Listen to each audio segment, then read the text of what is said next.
Des Lions de l'Atlas, bien en jambes et motivés plus que jamais. Auront-ils encore de l'énergie et des forces pour terrasser l'équipe de France? Le sélectionneur du Maroc, Walid Regragui, ne laisse aucune place au doute. Quand tu arrives en demi-finale de Coupe du Monde, si tu n'as pas faim à ce moment-là, c'est faire une demi-finale de Coupe du Monde, c'est pas donné à tout le monde. Il y a la meilleure équipe de la compétition qui est déjà sortie, c'est le Brésil. Et ils vont pas avoir la demi-finale, donc voilà. Et ils le savent. On est une équipe ambitieuse, on a faim. Maintenant, est-ce que ça va suffire? Je pense que ça peut, avec l'état d'esprit. On est confiant, on a envie de réécrire l'histoire, on a envie de mettre l'Afrique sur le toit du monde. Et ça, c'est une des valeurs qui va être importante pour demain, parce qu'il faudra être fort pour nous sortir de la compétition, même si je sais que tous les pronostics sont contre nous, mais nous, on a confiance. Alors peut-être qu'on est fou, mais c'est bien d'être fou. Mais nous, on a confiance, je le répète. Et on n'est pas fatigué, je le répète aussi. Face aux champions du monde, les Marocains veulent entrer un peu plus dans l'histoire.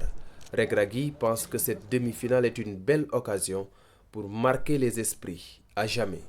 Il ne veut surtout pas avoir de regrets. Et le message que je veux envoyer aujourd'hui, justement, c'est parce que je vois depuis 2-3 jours, on a envie d'être satisfait et de dire quoi qu'il arrive, on aura réussi notre mondial. Et je veux changer ça. Alors vous allez me prendre pour un fou, mais non, c'est pas comme ça qu'il faut qu'on pense. On va aller en finale, on veut gagner la Coupe du Monde. Et c'est pas des paroles en l'air. On n'est pas là pour être content juste d'avoir mis l'Afrique en demi-finale de la Coupe du Monde. Il faut qu'on aille plus loin. Peut-être qu'on n'aura plus cette occasion. Donc pour ça, les joueurs, ils sont prêts à tout. Le staff est prêt à tout pour créer la surprise demain, comme on l'a fait contre la Belgique, la Croatie, l'Espagne, le Portugal. Alors on tombe sur la meilleure équipe du monde, mais peu importe. Aujourd'hui, on est vraiment concentré et on a une énergie qui va être extraordinaire, qui va nous pousser demain pour rééquilibrer un peu les débats. C'est comme un match de coupe. Voilà, quand il y a l'envie, quand il y a la ferveur, quand il y a le public, je pense qu'on est capable. Le Maroc ne misera pas forcément sur la possession et compte jouer avec ses armes. Il n'y aura pas non plus de plan anti-Kylian Mbappé. S'il y a un joueur qui le connaît mieux que moi, c'est Achraf. Il s'entraîne tous les jours avec lui.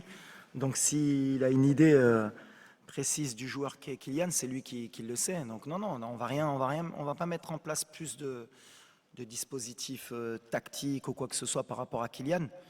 Parce que malheureusement pour nous, il n'y a pas que Kylian. Quand on voit Griezmann, la qualité du joueur que c'est, entre les lignes, quand on voit Ousmane, qui est pour moi le complément parfait de Kylian, voilà, le danger il vient à gauche, il vient à droite, donc si on reste que focus sur Kylian, on fera une erreur. On va jouer collectivement. Achraf, c'est un des top players au monde aussi à son poste, donc voilà, ça va être un beau duel entre les deux. Ces deux champions, je pense qu'ils ne vont pas se faire de cadeaux. Donc voilà, c'est que nous, on ne se focalise pas que sur Kylian, on se focalise surtout sur l'équipe de France. Pour ce qui est des blessés, Walid Regragui souhaite attendre la dernière minute pour prendre des décisions. Personne n'est forfait selon lui. Il dit faire confiance à son staff médical et promet de mettre la meilleure équipe possible face à la France.